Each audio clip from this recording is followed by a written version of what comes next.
Hello friends, welcome to my channel. ಇವತ್ತಿನ recipe ಬಂದು chicken dry roast ಯಾವ ರೀತಿಯಾಗಿ ಮಾಡ್ಕೊಳೋದಂತ ನೋಡ್ಕೊಳ್ಳೋಣ. ಅದಕ್ಕೆ ಬೇಕಾದಂಥ ಇಂಗ್ರೀಡಿಯೆಂಟ್ಸ್ ಏನಂತ ನಾವು ನೋಡ್ಕೊಳ್ಳೋಣ. ಮೊದಲದಾಗಿ ಅರ್ಧ ನಿಂಬೆಹಣ್ಣು, ಶುಂಠಿ ಬೆಳ್ಳುಳ್ಳಿ ಪೇಸ್ಟು, ಚಿಕನ್ ಮಸಾಲ, ಖಾರದ ಪುಡಿ, ಅರಶಿನ ಪುಡಿ, ತೊಳೆದಿಟ್ಟಿರ್ಕೊಂಥ ಅರ್ಧ ಕೆ ಜಿ ಚಿಕನ್ನು, ಕೊತ್ತಂಬರಿ ಸೊಪ್ಪು, ಒಂದು ಟೊಮೊಟೊ ಹಣ್ಣು ಚಿಕ್ಕದಾಗಿ ಕಟ್ ಮಾಡ್ಕೊಂಡಿದ್ದೀನಿ, ಹಸಿಮೆಣಸಿನಕಾಯಿ 4 ಕಟ್ ಮಾಡಿ ಇಟ್ಕೊಂಡಿದ್ದೀನಿ. ಬನ್ನಿ ಯಾವ ರೀತಿಯಾಗಿ ಮಾಡೋದಂತ ನೋಡ್ಕೊಳ್ಳೋಣ. ಬಾಣಲಿ ಇಟ್ಬಿಟ್ಟು ಅದಕ್ಕೆ ನಾವು ಆಯಿಲ್ನ ಹಾಕ್ಕೊಳ್ಳೋಣ.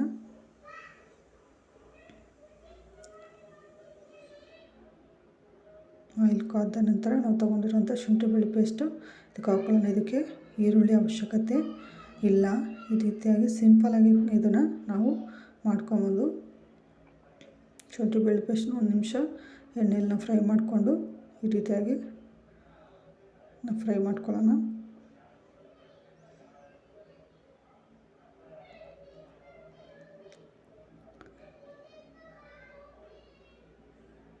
ಈಗ ಇದಕ್ಕೆ ನಾವು ತೊಗೊಂಡಿರೋಂಥ ಹಸಿಮೆಣಸಿನಕಾಯಿನ ಹಾಕ್ಕೊಳ್ಳೋಣ.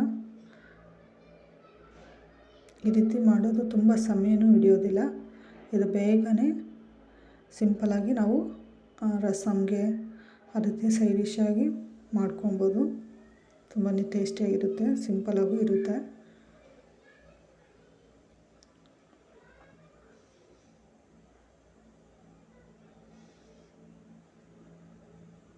ಇದಕ್ಕೆ ಹಸಿಮೆಣಸಿನಕಾಯಿ ಫ್ರೈ ಆದ ನಂತರ ನಾವು ತೊಳೆದಿಟ್ಕೊಂಡಿರುವಂಥ ಚಿಕನ್ನ ಇದಕ್ಕೆ ಹಾಕ್ಕೊಳ್ಳೋಣ.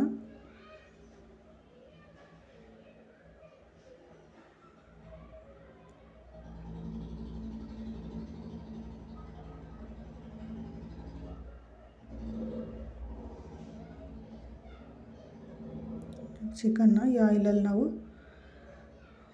ಫ್ರೈ ಮಾಡ್ಕೊಳ್ಳೋಣ.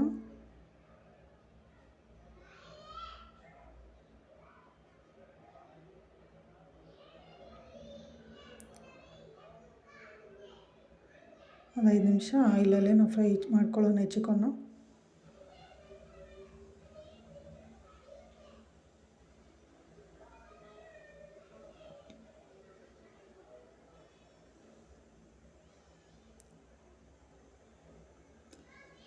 ಇದಕ್ಕೆ ನಾವು ಉಪ್ಪು ಹಾಕಿ ಒಂದು 5 ನಿಮಿಷ ನಾವು ಮುಚ್ಚಿಡೋಣ.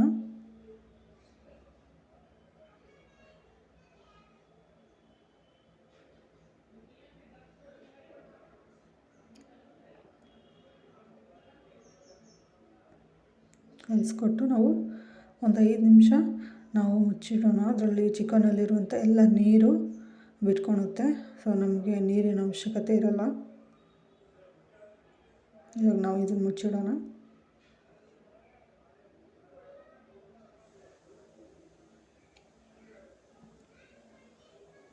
ನೋಡಿ, 5 ನಿಮಿಷ ಆದಮೇಲೆ ಯಾವ ರೀತಿಯಾಗಿ ಚಿಕನಲ್ಲಿರುವಂಥ ನೀರೆಲ್ಲ ಬಿಟ್ಕೊಂಡಿದೆ. ಈ ಥರ ನಾವು ಡ್ರೈ ರೋಸ್ಟ್ ಮಾಡ್ಕೊಳ್ಳುವಾಗ ನಾವು ನೀರು ಹಾಕ್ಕೊಳ್ಳೋ ಅವಶ್ಯಕತೆ ಇರಲ್ಲ. ನಾವು ನೀರು ಹಾಕೊಂಡು ನಾವು ತುಂಬ ಹೊತ್ತು ಬೇಯಿಸ್ಬೇಕಾಗುತ್ತೆ. ಆ ರೀತಿ ಬೇಯಿಸೋದ್ರಿಂದ ಚಿಕನ್ ಎಲ್ಲ ಪುಡಿ ಆಗೋಗುತ್ತೆ. ನಾವು ಆ ಚಿಕನಲ್ಲಿ ಬಿಡುವಂಥ ನೀರಲ್ಲಿ ಬೇಯಿಸ್ಕೊಂಡ್ರೆ ಸಾಕು.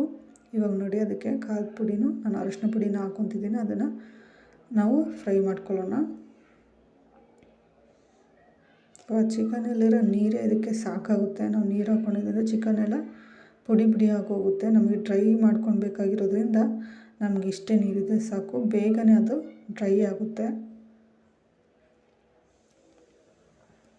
ನಾವು ಇದನ್ನು ಈ ರೀತಿ ಖಾರದ ಪುಡಿ, ಅರಶಿನ ಪುಡಿ ಹಾಕಿ ಒಂದು 2 ನಿಮಿಷ ಈ ಥರ ನಾವು ಆಡಿಸ್ಕೊಂಡು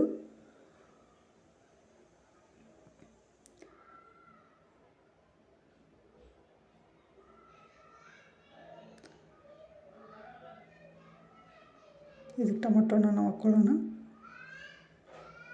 ಟೊಮೊಟೊ ಕೂಡ ಇದರಲ್ಲಿ ಚೆನ್ನಾಗಿ ಫ್ರೈ ಮಾಡ್ಕೊಳ್ಳೋಣ.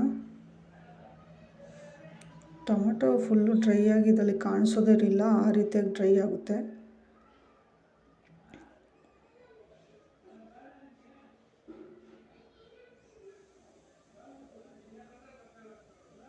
ನಾವು ಮುಚ್ಚಿಟ್ಕೊಳ್ಳೋಣ ಒಂದು 5 ನಿಮಿಷ. ನಾವು ಈ ರೀತಿ ಮುಚ್ಚಿಟ್ಟು 5 ನಿಮಿಷಕ್ಕೂ ತೆಗೆದು ನಾವು ಇದನ್ನು ಕಲಿಸ್ಕೊಡ್ತಿರ್ಬೇಕು, ಇಲ್ಲಾಂದರೆ ತಳ ಹಿಡಿದ್ಬಿಡುತ್ತೆ. ಅದು ನೀರು ಡ್ರೈ ಆಗೋವರೆಗೂ ನಾವು ಮುಚ್ಚಿಟ್ಟು ತೆಗೆದು ಈ ರೀತಿಯಾಗಿ ಫ್ರೈ ಮಾಡ್ಕೊತಾ ಇರಬೇಕು. ಚಿಕನ್ ಬೇಯೋವರೆಗೂ, ನೀರು ಡ್ರೈ ಆಗೋವರೆಗೂ ನಾವು ಈ ಥರ ಮಾಡಿ ನೋಡಿ. ನೀರು ಆಲ್ಮೋಸ್ಟ್ ಡ್ರೈ ಆಗಿದೆ. ಇವಾಗ ನಾನು ಇದಕ್ಕೆ ಚಿಕನ್ ಮಸಾಲ ಹಾಕ್ಕೊತಿದ್ದೀನಿ. ನಾನು ಆಗಾಗ ಓಪನ್ ಮಾಡಿ ನಾನು ಫ್ರೈ ಮಾಡ್ಕೊಂಡಿದ್ದೀನಿ. ಆಲ್ಮೋಸ್ಟ್ ಎಲ್ಲ ನೀರು ಹೋಗಿದೆ, ಇನ್ನೊಂದು ಸ್ವಲ್ಪ ಇದೆ.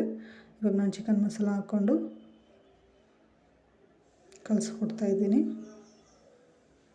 ಈಗ ನಾವು ಇದಕ್ಕೆ ತೊಗೊಂಡಿರೋಂಥ ಲೆಮನ್ನ ಹಾಕ್ಕೊಳ್ಳೋಣ.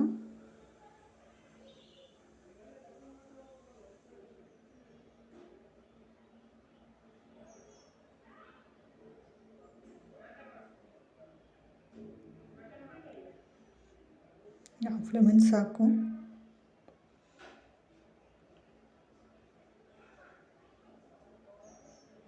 ಈಗ ಇರೋ ನೀರು ಹೋಗೋ ಥರ ನಾವು ಸ್ಲಿಮ್ಮಲ್ಲಿ ಇಟ್ಕೊಂಡು ಒಂದು 10 ನಿಮಿಷ ಚೆನ್ನಾಗಿ ಫ್ರೈ ಮಾಡ್ಕೊಳ್ಳೋಣ ಕಂಪ್ಲೀಟಾಗಿ. ಇನ್ನೊಂದು ಸ್ವಲ್ಪ ಇರೋಂಥ ನೀರು ಕೂಡ ಹೋಗೋ ಥರ ನಾವು ಸ್ಲಿಮ್ಮಲ್ಲೇ ಇಟ್ಕೊಂಡಿದ್ದೀವಿ ಫ್ರೈ ಮಾಡಬೇಕು. ನಾವು ಫ್ಲೇಮ್ ಜಾಸ್ತಿ ಇಟ್ಟರೆ